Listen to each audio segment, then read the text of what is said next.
Oh, huge game. Nice phrase you put up there on the headline, litmus test. The Chargers have talked about us, preached Jim Harbaugh, tent revival conversations about how great they are. Well, they've been great 3 weeks in a row. They could have lost, should have lost to Cincinnati, got punched in the mouth by Baltimore, probably should have lost had they not gotten a Kirk Cousins early Christmas gift with all those bad throws in Atlanta. Now they're at Arrowhead Stadium, Sunday Night Football. This game would be all about the quarterbacks, Justin Herbert, Patrick Mahomes. I guess the burning question I have, aside from your phrase, litmus test, which offense is going to be able to move the football? Because they've both been erratic. The Bolts, get this, with Justin Herbert at quarterback, the Chargers have 3 offensive touchdowns in their last 27 possessions. Wow. He's just not moving the football very well. Herbert has got 2,700 all-purpose yards. He's got 13 touchdowns and only 1 interception. In fact, the Chargers lead the league with the least number of turnovers in the NFL. Chargers have turned the football over only 6 times this season, but they're not moving the football up and down the field with very much consistency. Now they got a problem. Ladd McConkey's got 2 different injuries. Has hardly practiced at all. Had 9 defensive players, including virtually all their linebackers, did not practice for a large segment of this week. So they're kind of limping in to Arrowhead Stadium. The defense has got 13 picks and they got 36 sacks. And the defense is allowing third down conversions of only 33%. So those stats are pretty good.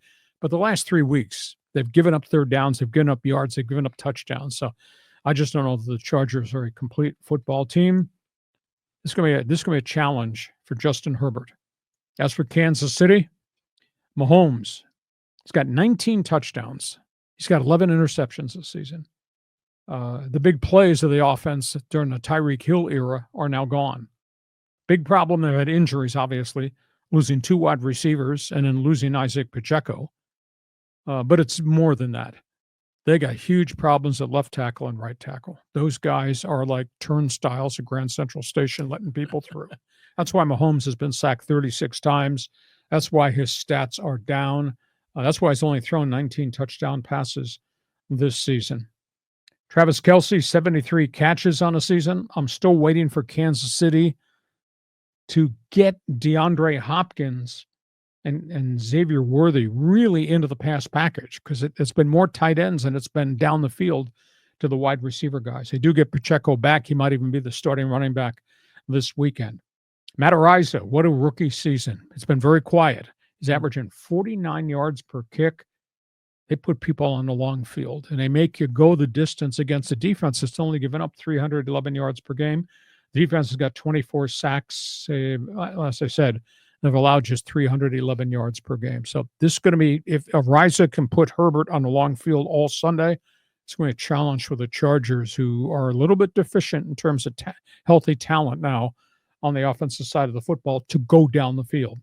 Kansas City has beaten these guys 18 of the last 21 times they've played. Chiefs have really dominated. Yeah. Patrick Mahomes, 9-2 against the Chargers. He's thrown 27 touchdown passes against the Bolts in 11 games. And his career record, nobody pays any attention to this because they're all caught up in what he does Sunday to Sunday.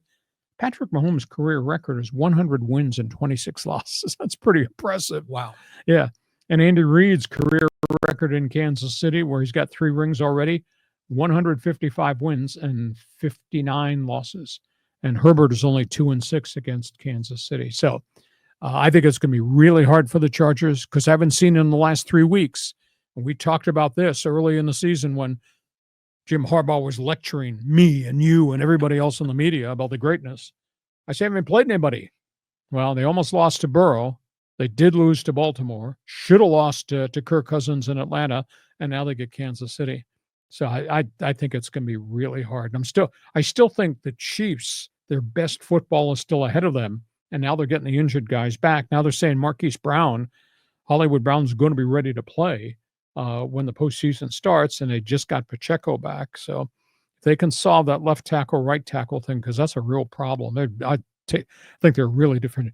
I think Kansas City, even though I say they've been unimpressive at 11-1, I still think you have to reckon with them if they get all the pistons firing as we get to postseason. So I think Kansas City wins. I think it's going to be a tough, tough day for Justin Herbert because you don't have the people around him. And John Riley says, woulda, coulda, shoulda, because you were saying how, the Chargers won games they shouldn't have, but so did the Chiefs. I mean, it seems like these two teams are similar, that their records are maybe a mirage of what they actually are in real life. I mean, so this game's going to be in Kansas City. It's going to be cold. It's going to be brutal right there, but I just don't see the Chargers being victorious here. and And all that noise. You know it. Kansas City has 8 come from behind wins. Kansas City has 9 wins by a touchdown or less. In crunch time, that coach, that quarterback, and that tight end, they find a way to get it done. It's absolutely amazing how many close games they've played, but they haven't toppled. And they've earned 11-1, though I think it's been a rather non-Kansas City 11-1. We need one of those old Stan Humphries games from the 90s when he rolled into Arrowhead and beat the Chiefs. That's always a tough assignment. I remember you always talked about that on the radio. Yeah, that one game was the Super Bowl season. That's where the team came together with all the personal foul penalties and the incident on the field with Marty Schottenheimer. And way back prior to that, we had a game, and it was in late November. It was really cold. It was like 9 degrees. And Kansas City did not have a good team at that point. And the Chargers went in there with Marion Butts. Yeah. And they ran the hell out of the ball, and they ran them out of the stadium. It was so cold. You couldn't throw the football. It was so cold and windy, and they just lined up Marion Butts, and they must have run him 30 times, 35 carries, and he just mugged them. And the Chargers wound up winning that game, and the Chargers weren't anything great in that period of time either. That's one of the all-time great football names, Marion Butts, so I think it's fantastic. Okay, so that's where we are, AFC West. John came up with the idea, litmus test for the Bolts. We'll find out which team's offense comes to play. We go from that